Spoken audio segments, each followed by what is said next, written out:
Hello friends, ഇന്ന് നമ്മൾ നോക്കാൻ പോകുന്നത് ഓട്ടോക്യാഡിൽ വളരെ യൂസ്ഫുള്ളായിട്ടുള്ള മറ്റൊരു ടിപ്പാണ്. ഒരു ഒബ്ജക്റ്റ് മൂവ് ചെയ്യാൻ വേണ്ടിയിട്ട് നമ്മൾ സാധാരണ മൂവ് കമാൻഡാണ് ഉപയോഗിക്കുക. ഞാൻ എം പ്രസ് ചെയ്യുന്നു, എൻ്റർ ചെയ്യുന്നു. ഇതിൽ നമുക്ക് ഏത് ഒബ്ജക്റ്റാണോ മൂവ് ചെയ്യേണ്ടത് അത് നമ്മൾ സാധാരണ മാനുവലായിട്ട് സെലക്ട് ചെയ്യും, അല്ലെങ്കിൽ ഇതുപോലെ ഡ്രാഗ് ചെയ്ത് സെലക്ട് ചെയ്യും. ഇതിന് പകരം ഞാൻ വീണ്ടും എം പ്രസ് ചെയ്യുന്നു, എൻ്റർ. അതിനുശേഷം എഫ് പ്രസ് ചെയ്യുന്നു, എഫ് കൊണ്ട് ഉദ്ദേശിച്ചു ഫെൻസ്. എഫ് പ്രസ് ചെയ്യുന്നു, എൻ്റർ. അതിനുശേഷം ഞാൻ ഇവിടെ ക്ലിക്ക് ചെയ്തു. ഏത് ഒബ്ജക്ട്സ് ഒക്കെയാണോ എനിക്ക് സെലക്ട് ചെയ്ത് കിട്ടേണ്ടത് ആ ഒബ്ജക്ട്സിൻ്റെ മുകളിലൂടെയെല്ലാം ഡ്രാഗ് ചെയ്യുന്നു.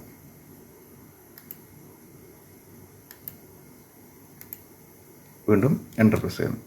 അപ്പോൾ സെലക്ട് ചെയ്തിട്ടുള്ള റേഞ്ചിലുള്ള എല്ലാ ഒബ്ജക്ട്സും നമുക്ക് സെലക്റ്റായി കിട്ടുന്നതാണ്.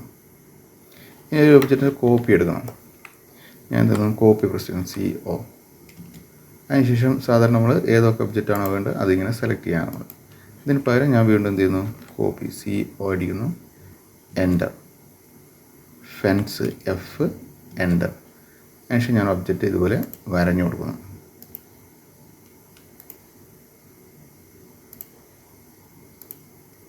എൻ്റർ. അപ്പോൾ നമ്മൾ വരഞ്ഞിരിക്കുന്ന ആ റേഞ്ചിലുള്ള ഒബ്ജക്ട്സുകൾ മാത്രം സെലക്ട് ആയി കിട്ടും. ഞാൻ എന്ത് ചെയ്തു, വീണ്ടും എൻ്റർ അടിക്കുന്നു, കോപ്പി ചെയ്ത് മൂവ് ചെയ്ത് വെക്കുന്നു. മനസ്സിലായല്ലോ? ഇനി ഇതേ ഒബ്ജക്റ്റ് ഉണ്ട്, ഇപ്പോൾ ഞാനിപ്പോൾ ലാസ്റ്റ് സെലക്ട് ചെയ്തിരിക്കുന്ന ഇതേ ഒബ്ജക്റ്റ് തന്നെ വീണ്ടും എനിക്ക് കോപ്പി ചെയ്തെടുക്കണമെന്നുണ്ടെങ്കിൽ അല്ലെങ്കിൽ മൂവ് ചെയ്തെടുക്കണമെന്നുണ്ടെങ്കിൽ ഞാൻ എന്ത് ചെയ്താൽ വീണ്ടും CO അടിക്കുന്നു, എൻ്റർ. അതിനുശേഷം P എന്ന കമാൻഡ് ഉപയോഗിക്കുന്നു. P എന്ന് പറഞ്ഞാൽ പ്രീവിയസ്, എൻ്റർ ചെയ്യുന്നു. അപ്പോൾ പ്രീവിയസ്, അതായത് മുന്നേ സെലക്ട് ചെയ്തിട്ടുള്ള, തൊട്ട് മുന്നേ സെലക്ട് ചെയ്തിട്ടുള്ള അതേ ഒബ്ജക്റ്റ് തന്നെ വീണ്ടും എനിക്ക് സെലക്ട് ആയി കിട്ടും. മനസ്സിലായല്ലോ? ഇനി ഞാൻ H എന്ന കമാൻഡ് ഉപയോഗിക്കുന്നു, അതായത് ഹാച്ചിന് വേണ്ടിയിട്ടുള്ള. H അടിക്കുന്നു, എൻ്റർ. വീണ്ടും P അടിക്കുന്നു, പ്രീവിയസ്, എൻ്റർ. അപ്പോൾ മുന്നേ സെലക്ട് ചെയ്തിട്ടുള്ള, അതായത് തൊട്ട് മുന്നേ സെലക്ട് ചെയ്തിട്ടുള്ള ആ ഒബ്ജക്റ്റുകളിൽ ഹാച്ച് ആയി കിട്ടും. ഇത് യൂസ്ഫുൾ ആയിട്ടുള്ളൊരു ടിപ്പാണ്. ഫെൻസും അതുപോലെ പ്രീവിയസും ട്രൈ ചെയ്ത് നോക്കുക.